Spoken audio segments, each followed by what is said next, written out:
नमस्कार, आप सभी का बहुत बहुत स्वागत है भारत 24 पर। मैं हूं आपके साथ पूर्णिमा मिश्रा और वक्त है दहाड़ का। यह देश हम सबका है और कोई भी भारतवासी देश के किसी भी राज्य में आने जाने, नौकरी पाने, पढ़ने लिखने और कमाने खमाने के लिए आजाद है ना। हर हिंदुस्तानी का यह मौलिक अधिकार भी है। तो क्या बंगाल अलग मुल्क है? क्या बंगाल में हमारे मौलिक अधिकार छिन जाते हैं? अगर कोई बिहारी बंगाल जाता है तो क्या उसे माफी मांगनी पड़ेगी? कोई छात्र दानापुर से अगर सिलीगुड़ी जाता है करियर बनाने के लिए, अगर कोई बिहारी लड़का बंगाल जाता है तो क्या उसकी पिटाई होगी? क्या बंगाल के कुछ बदतमीज युवक उसकी पिटाई इसीलिए करेंगे क्योंकि वो बिहार से आया है? ऐसा ही एक वीडियो सोशल मीडिया पर वायरल हो रहा है। बिहार के दानापुर से सिलीगुड़ी पहुंचे दो छात्रों को बंगाल के कुछ बदमाशों ने खूब जलील किया। बिहारी होने पर उन्हें गालियां दी गई, उठक बैठक करवाई गई, उनके साथ बदतमीजी की गई, उनके डॉक्यूमेंट्स मांगकर छीनकर फाड़ने की कोशिश तक की गई, सिर्फ इसीलिए कि वो बिहार से बंगाल परीक्षा देने के लिए आए। पूछा गया कि क्यों आए हो? पीड़ित युवक माफी मांगता रहा, लेकिन बदमाश उन्हें जलील करता रहा, थप्पड़ मारता रहा। युवक कह रहा है, माफ कर दीजिए भैया, मैं अपने माता पिता की कसम खाकर कहता हूं मैं बंगाल से चला जाऊंगा, परीक्षा नहीं दूंगा। फिर भी उसकी पिटाई की गई। इस मामले को बिहार सरकार ने गंभीरता से लिया है और बिहार पुलिस के एडीजी लॉ एंड ऑर्डर ने पश्चिम बंगाल के एडीजी लॉ एंड ऑर्डर को चिट्ठी लिखकर इस पर विरोध दर्ज करवाया। तब जाकर दो आरोपियों की गिरफ्तारी हो सकी है। चिराग पासवान ने इसी मुद्दे पर आज सीएम नीतीश कुमार से भी मुलाकात कर सख्त कार्रवाई की मांग की। सवाल यह उठता है कि सारे जहां से अच्छा हिंदुस्तान हमारा वाली परिकल्पना आखिर क्यों खत्म होती जा रही है?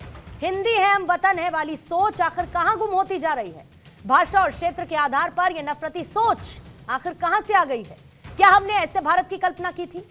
एक बार फिर से ये तमाम सवाल आज पूछे जा रहे हैं।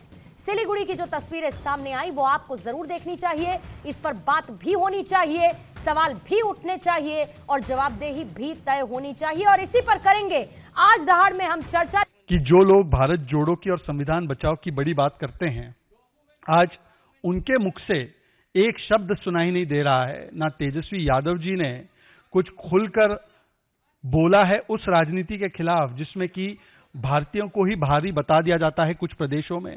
ना कांग्रेस पार्टी ने बोला है, उल्टा कांग्रेस के तो युवराज आजकल कई जगहों पर कैंपेनिंग करते हैं तो वो खुद इस प्रकार की अंदरूनी हूं, भारी हूं, इस प्रकार की बातें करते हैं।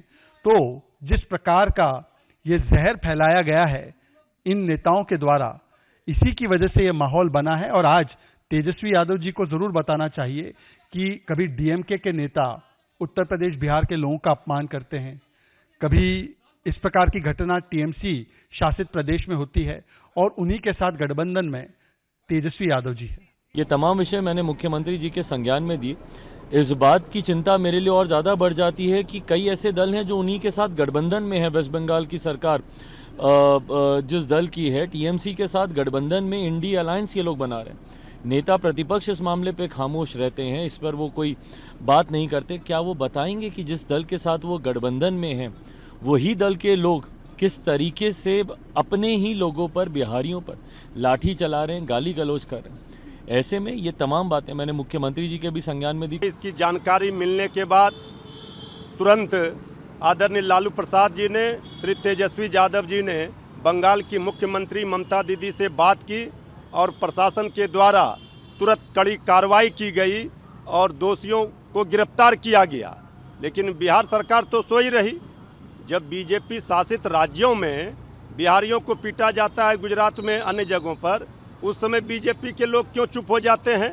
आज बीजेपी के लोग राग अलाप रहे हैं। बिहार सरकार क्या कर रही है? पश्चिम बंगाल तो हमारा हिस्सा रहा है, बिहार, बंगाल, उड़ीसा, ये तो हमारा बिहार का हिस्सा रहा है। तो ऐसे उपद्रवी, मैं उसको उपद्रवी मानता हूँ, जो लोग इस ढंग का भाषाई या क्षेत्रीय भावना भड़काते हैं, तो मुकम्मल कार्रवाई जो हुआ है उसको अंतिम अंजाम तक पहुंचाना चाहिए पश्चिम बंगाल सरकार का। और हमारी उम्मीद है कि पश्चिम बंगाल सरकार इसको गंभीरता से संज्ञान लेगी। तो आइए जल्दी से दहाड़ में सवालों का जिक्र कर देते हैं और उसके बाद मेहमानों से आपका तारुफ करवाऊंगी। पहला सवाल आज यही रहेगा जिसके इर्द गिर्द रहेगी आज की चर्चा कि बंगाल में बिहारी छात्रों की पिटाई का क्या कोई सियासी एंगल है? सवाल यह कि क्या इस घटना के पीछे नफरती सियासत जिम्मेदार है? पश्चिम बंगाल में दूसरे राज्यों के प्रति, वहां के लोगों के प्रति आखिर इतनी नफरत क्यों है? क्या इस घटना के बाद बैकफुट पर है ममता सरकार? और बंगाली बिहारी को लेकर आखिर सियासत कौन कर रहा है?